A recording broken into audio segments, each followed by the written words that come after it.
watching us now live on WILI AM 1400 or 95.3 FM. These are also video recorded for the radio station's YouTube channel, where all the 5 to 6 p.m. programs have their own playlists for you to catch a show anytime on demand. So in case you miss a show one day, you can always get a link. And if you go to the station's website, you can also subscribe and get all the new shows when they're posted right away to keep up to date with all the things happening around us. It's summertime now, and things are really getting busy. Our program this week will be in 3 segments. We're going to focus on the Wind and Textile and History Museum for our second segment. We'll look at the Coventry Arts Guild for our third segment, and we're going to open with Arts Center East in Vernon. Every once in a while, we get the Executive Director, Liz Bologna, to stop by. There's a lot of things going on throughout the year up there, and she's here to give us a summer update and preview. So welcome back to the studio, Liz. Thanks, John. Thanks for having me. It's good to be here. You betcha. So why don't we start out with some calendar things first, just to give people a heads up, because I know you have a couple of key dates, and then we'll go into some programs and exhibits. Sure. So for anyone who's catching this live, we have 2 exhibits that are up right now. It's the last week to see them. It's our Artist and Poet exhibit, which is coordinated by Peggy Dietz Shea, who always does an incrable job. She's been on the show. She's a great so writer. Fabulous. Yeah. And so she is part of the exhibit, and she dedicated this exhibit to I'm going to say David Leff, who was a local poet who passed away about a year ago. So initially he was going to be in this exhibit and be part of it, but unfortunately, that wasn't able to happen. So there is a poem of his books are included in the exhibit, and it features other local artists who are also poets, so it has both their visual artwork and their poems, which go together, which is a really nice pairing that she's done. And then the Academic Artists exhibit in our main upstairs gallery, also this is the last week to see that one, their 73rd exhibit of traditional realism, which is incredible. 73. That's quite a series. 73 years, yeah. And it's really the piece that won Best in Show, no spoilers, but it's sort of a hodgepodge of different items that all go together. But in the corner of it, there are all these like $20 bills and $1 bills. And someone said to me, "Oh, so it's a multimedia exhibit." And I said, "No, that's an oil painting. He drew and painted all of the details on those bills." So it's like two-dimensional, like a collage? Oh, it's incredible. Okay. I mean, you're going to look at it and you're going to think that he just like thumbtacked $20 bills onto this canvas. It's really incredible. I know. No touching allowed, I understand. No touching. Remember that. It's very tempting. I get that. And then, so the next exhibits we'll have, in our downstairs Eureka Gallery, we'll have the Ekphrastic Extravaganza, which again is coordinated by Peggy Dietz Shea with the help of Victoria Nordlund at Rockville High School.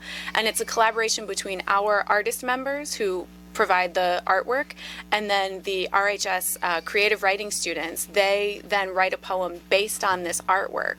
So it's another example of how 2 different art forms that seem very solitary. You sit in your studio and you paint, or you sit in your office and you write, but with this exhibit, they get a chance to talk to each other. So it's a nice way to sort of have, 2 art forms talk to each other, and then we'll do a reception and a poetry reading for that July 20th. And this will only be the second time we've had that reading, because we started during COVID with this exhibit. So it was this weird, we had the exhibit, but you couldn't come see it, or we had the exhibit, but we couldn't. Yeah. A little constrained, that's true. So it's much more of a celebration now that we're able to bring everyone together. But something I want to pass on that came to me from a sculptor on the show a while back is, he made me think about sculpting as something on the printed page, where the sculptor uses time and intention to create something that gets left behind. Mm-hmm. And then when you get to it, you have to process it. And when you look at it, you're going to the place where the sculptor was, only now you're connecting in the same thoughts. So they think of it sometimes as a time transfer. Oh, From sure. me to you. You perceive this. What does this generate for you? By the way, I'm over here. Yep. And it's very intentional. Yeah, well, and when we Right? do this kind of ekphrastic exhibit, there's the intention of the artist, and then when the artist gets to see the poem that the student writers made, there's a lot of reactions of, I never meant that, or I never thought anyone would find that, but you found it, and it makes them think of their own artwork differently. It's really neat. It is. By the way, that's a term that people often don't encounter. Could you talk about ekphrastic and what that really means in terms of of like a tableau or a technique? You are testing my English literature knowledge, which I should have a lot of. I'm already there. Don't worry. So ekphrasis is a literary term that doesn't really get used, but it really just means writing based on artwork. So I'm going to get this wrong, and it's really going to bother me, and I'm going to wake up at 3 a.m. and remember who wrote this poem.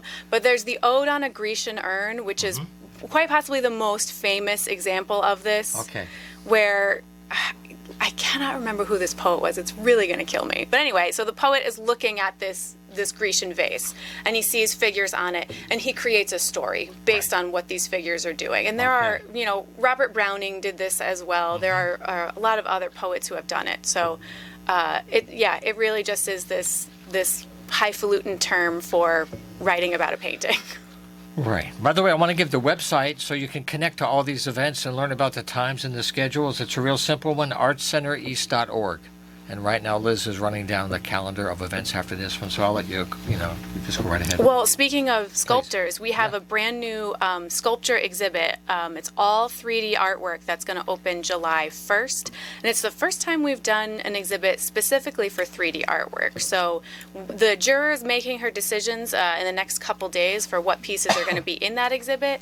But I've seen some of the submissions, and we have woodwork, we have metalwork, we have fiber art, we have pottery and ceramics and all different kinds of things. So there's no specific theme that's going to tie it all together, but it's going to be a lot of really interesting pieces. Yeah. Do you have a sense of in the summertime, you get more activity or less? People travel more, or do you feel like this begins to be a busier season? I just wonder. It's hard to say. I would say our visitation certainly goes up as the weather gets nicer and people are out, and we'll see, people who've traveled from further than they normally would that come to the art center. That's hopeful. That's good news. It's really nice. Yeah. The artists themselves, sometimes it's trickier to get them to be in the exhibits or nail them down, because some of them, they're going, they take vacations, or they're going to artist retreats. They've got like, all the farmers markets and all of that planned. So sometimes it's harder to connect with the artists, but it's easier to connect with the public. That's true. And in the summertime, there are lots and lots of arts fairs, so they may be exhibiting and trying. There's a lot going on. Yeah. So we have a lot to compete with in the summer, but we can hold our own. Now, something that Liz mentioned to me that made me optimistic is that some artists will cooperate across different organizations to share the same work in different areas. And there's an artist that you have in your group that's doing something in Tallinn. Yes. And there's examples of a lot of collaboration. So could you talk about that, how it's not a competition thing, but you're taking all this work and you're letting more people see it? Yeah, it's never a competition. Exactly. One of the things we try to do in our newsletter also is highlight some of the regional arts that happen. Usually we're sort of tangentially connected to it somehow. But right now, Joan Sonnenberg, who is one of our signature artist members, she has her artwork on display at Arts of Tallinn, which is really not that far from Vernon. It's maybe 10 minutes down the road. Sure, very neighborly. Yep. And we've got another student, a student of Jane Penfield's. Jane Penfield's a pastel painter. She's been with us and teaching with us for a long time. One of her students is showing her artwork in West Hartford, and I wonder if I have at the Noah Webster House and Museum in West Hartford. That's so we have so we have a lot of artist members and students who are participating in the wider arts community. We had a few of our artists who just participated in the Connecticut Arts and Garden Tour. Yeah. That was just this past weekend. Yes, it was. And they had such good weather for it, which was really nice. Yeah. Scott Rhodes is one of our artists who I think he and his wife participated in almost every year. Yeah, they had, I think it was Coventry, Wellington, and Mansfield, and those three towns had quite a few people. And then they do the Artist Open Studios in the fall, which is the whole region, Yeah. But that was good. The weather was very kind, yeah. Yeah, particularly for the gardens. And one more thing that they're involved with for the summertime, if you happen to be a parent, is programs for young people that can connect them with some really quality time during the time when school's out. So please talk to the folks out there who may want to be working with kids. Yeah, for 2 weeks in July, July 10th through the 21st, we're running a 2-week summer camp. Last year we did one session for a larger age range, and this summer we were excited to do it again. We wanted to do more, so we're splitting it up into 2 sessions. So the morning session is for the 5 and 8-year-olds. They get to come in for 3 hours, and we're gonna break up the day with like snacks and like play on the playscape. So sure. we'll have a lot going on for them. Variety. Yeah. Sure. And then the afternoon is the 9 to 12-year-olds, and both of those individual sessions they get to do all kinds of artwork. Beyond colored pencils and markers, they get to work with watercolors. They get to try out pastels, and they get to do a lot of clay work. Last year they made puppets. They put on a whole puppet show. So at the end of the 2 weeks, the families got to come and see the puppetry that they did. So we're doing it again this year, and we're really excited. Now, how about your board structure now? Because you work at several levels throughout the year, the events, but there's a whole team behind the scenes that makes these events happen, so you have a good time for a couple of days. And I just wonder, each group has its own variation, and it's interesting how you deal with all the energy of volunteers and coordinate things. Yes, it's always, there's so much coordination that has to go on. It's your real glue beyond the money. Oh yes. Right? So Right? Oh, yeah. so we have a part-time staff of 3 people, which is frankly not a lot to run a whole building with a full calendar of exhibits, events, and classes. So we do rely heavily on our board members, who often double as instructors who teach at the Art Center, but they also help run our craft fairs. They help hang our exhibits. They help gallery sit. They do a whole lot. And then we also have a whole roster of volunteers on top of that who are also gallery sitting. They'll be, taking tickets when we have performances. They do office work, which doesn't sound that exciting, but is really helpful to us. Sometimes that's what moves the money beyond people showing up, right? Is Truly. getting all the grant reports ready, and the documents All ready the to show how the money- documentation, how many people came to visit us each day. Oh, yeah. All of that fun data collection.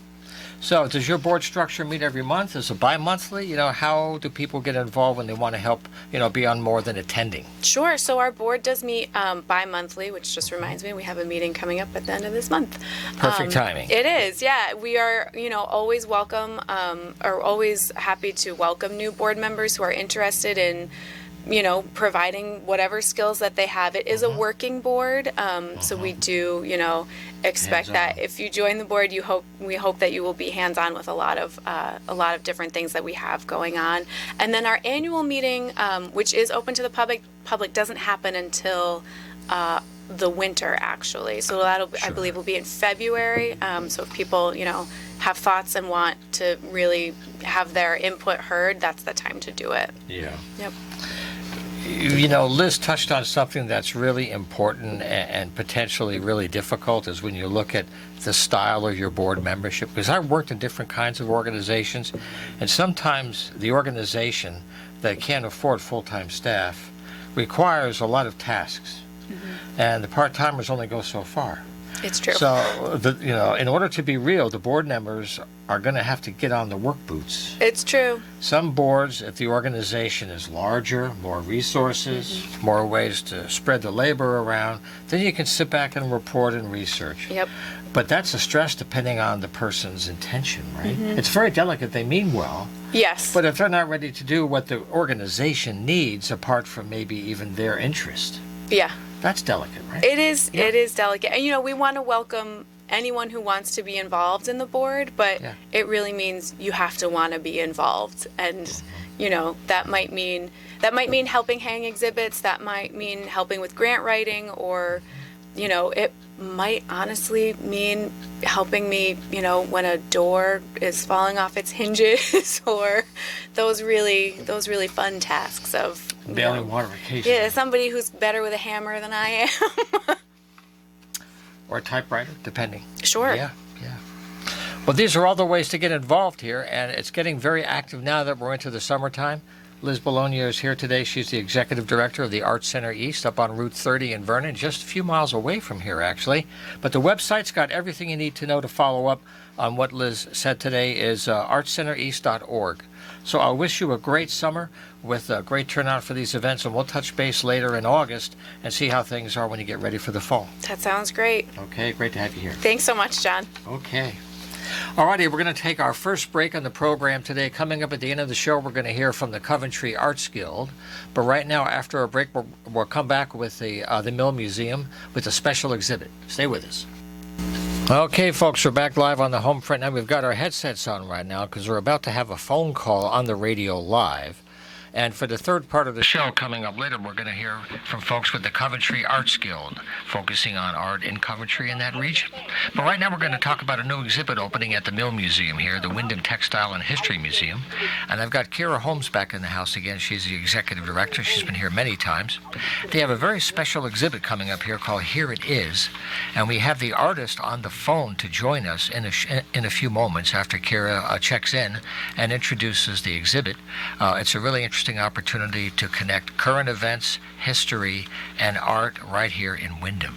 So thank you very much, Justice, for being here today. But let's start with you, Karen, and talk about the whole museum and how you're starting out your summer. So the Mill Museum, of course, is so happy to be here, and thank you so much, John. So many of you know already we've had the Hero Along exhibit on, and that started in February, and it has a closing date of August 13th, which also has potentially enslavement shackles on display. We can't prove the provenance, so we can't say it officially, but it's speculative. So you have to see these in order to really feel that impression.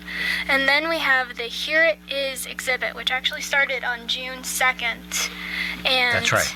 That's with Justice Michelle Thomas, and she is an amazing African-American artist who teaches and works at Pratt.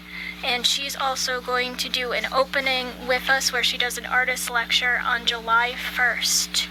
So I don't know if you want to segue into Justice since she's on the line, or... Oh, yes. Let's get her here right now. Justice Michelle. Thank you so much for this partnership, and I'd love to hear your wonderful take on all of your artwork. I've been staring at it for weeks, and I just am so inspired. Yes, can you hear me? You bet. We can hear you fine. Okay, great. Yeah, so, I'll just start off that the work that's presented in the show deals with...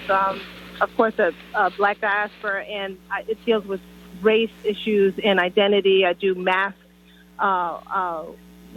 making work and really kind of celebrating the attributes that African, I would say, African Americans, but the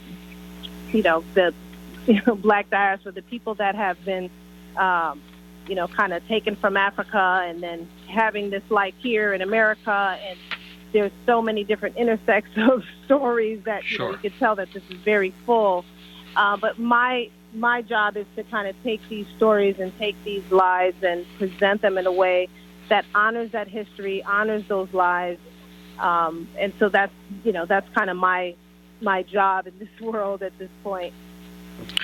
Could you briefly talk about kind of the background work you're doing all the time at Pratt that was the base for, or maybe a launching pad for this effort, but the larger work that you're doing beyond this project?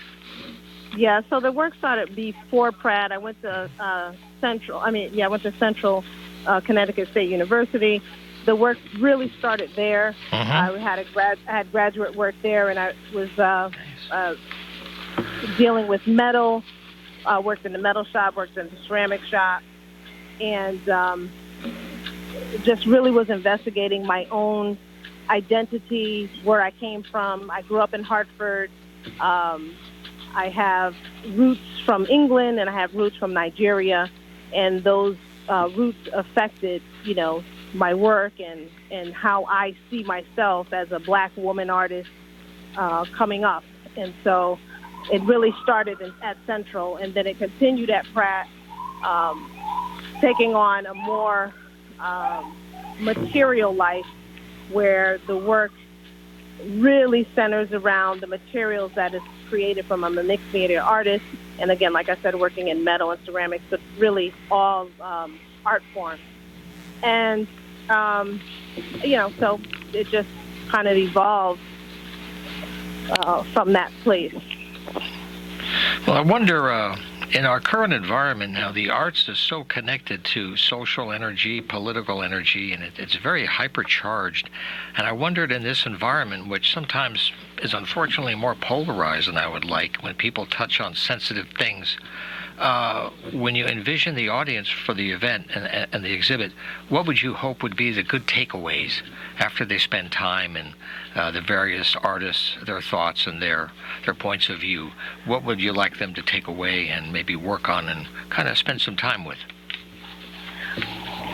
That's a good question. I mean, I'm a very open person and very accepting of diversity and difference. And so Right. what I hope is that there are different eyes and different backgrounds and different people coming together to see a history that is not as pleasant as other histories, and that their takeaway is that they're actually learning something different from themselves and learning something that is, might be challenging or hard, but they come to the place with an open mind and open heart, and they actually try to see something beyond themselves.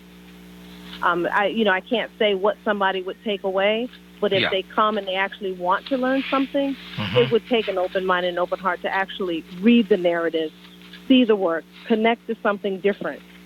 I would hope that would be the purpose for someone, taking on that venture to even see this particular show. There's a lot of verbiage, there's a lot of narrative, there's a lot of history, and it's not all pretty, but it's necessary. There are beautiful takeaways. I think the artwork and the masks and complement the verbiage very well.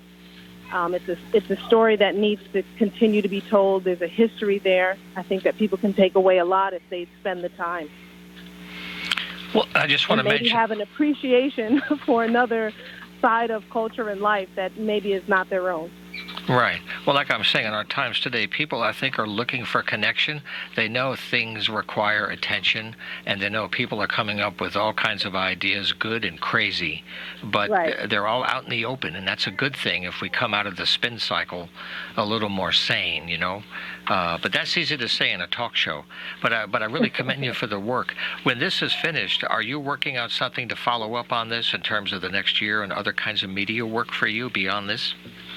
I'm always working, and I'm always thinking and writing and coming up with things. But the follow-through to this is there's a segment of my work that deals with community and village and my connections to Nigeria. So I'm investigating more cultural aspects of Nigeria because I want to bring that into my own life living here and have that represented so that I'm, I guess, just a mirror or an authentic self of my roots. And so in that, the work I'll pour into more ceramic, more totem-like figures that embody those spiritual ancestors, if you will, from Nigeria to represent who I am as a person here. Yeah. At least an aspect of myself as a person here. Yeah, it sounds fantastic to go to the roots and drill deep down, and maybe later in the year we'll have you back if that manifests into some exhibits here in the area. We'd love to have you back for that to keep keep the conversations going. Now, I just want to mention. That would be wonderful. Yeah, I just want to mention, in case you're hearing the radio, we're speaking right now with Justice Michelle Thomas about an exhibit that's opening now, and it's running through August 13th at the Mill Museum here in town. On July 1st is a special event that she'll be there. And we're also in the studio now with Kira Holmes from the museum. So, Kira, let's bring you back in now. Is there anything else that you want to mention about the event or what's going to happen that day in terms of anything that connects to her work? I just want to say that this partnership with Justice Michelle Thomas has been absolutely amazing. Thank you, Justice. You have been a pleasure to work with, and I can't wait to see you again in July and really just tell you all the interactions I've had already over this exhibit. People have honestly been moved. They say it's amazing. They want to talk to you. So I'm hoping we're going to have a really big opening on July 1st. No, that's great. I look forward to it. I can't wait to speak about it. And maybe one last thing before we let you go is if you have perhaps a Facebook presence or a website you want to share, if somebody wants to hear about your work more, let's offer that. I do have an Instagram, which is Artpiece, ARTPEACE -studio. It's, it'll come right up. Okay. And you have a QR code, don't you, too? I do. Okay. Wow. Yeah, so I'm not sure if anyone can wow. see this or not, but that's her QR code. Hold it closer to the microphone so I can really see it. No, I'm sorry. Sorry, guys. I had to do it. I apologize. Trying to do show and tell. It's not There you working. go. Okay. See, Justice is putting up with this. Thank you for putting up with this craziness. No problem. But I wish you well. I hope to be there, to see you that day, and I wish you well with the exhibit and all your good work. No, thank you for the opportunity to speak on it, and I see you there. All right. Take care now. Be well. Thank you so much, Okay. Justice. All righty. Thank you, Kira. Okay. So we have some more time before we have to wrap up, but I want to give Kara some time. There are other things going on you wanted to highlight? Go right to it. All right, so let's start with this week. Third Thursday, Willimantic Renaissance. Always a great time. And the Connecticut Eastern Railroad Museum's partnering with us again. I will not be there tomorrow, unfortunately, but they will be. And they're going to represent both places. Both museums are amazing. They're open on Saturdays, the Railroad Museum, so go see them. It's so cool now that they're open, after the whole winter, and they have to do all the preparation to get things ready. So much Exactly. work.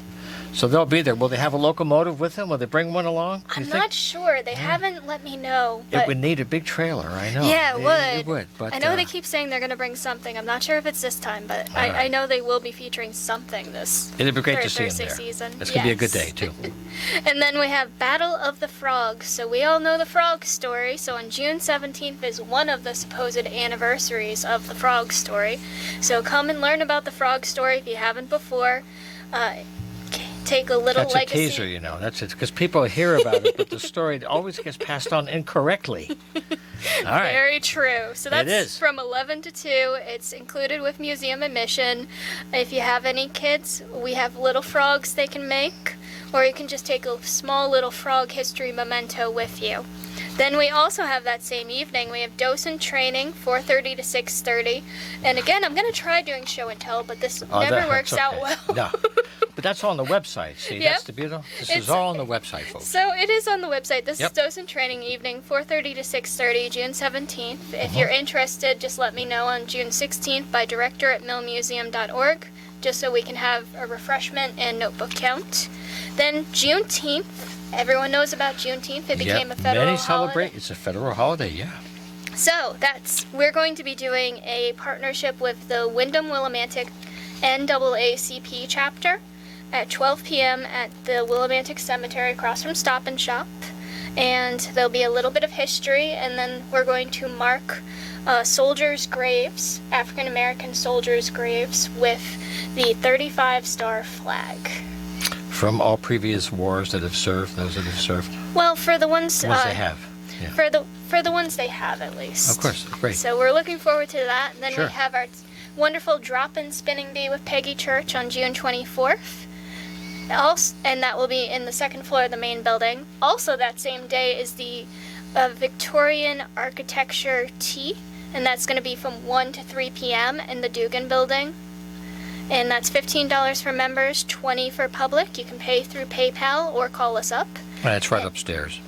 Exactly, on Yeah. Union Street, 157B Union Street. And then don't forget, of course, the Here It Is opening July 1st that we were just talking about with Justice, Michelle Thomas. And then don't forget July 4th, the Boombox Parade. There We're you all go. excited for that one, You right? betcha. We'll be talking about that next week, but go right ahead. We're looking for enlistment for us, so please email director@millmuseum.org.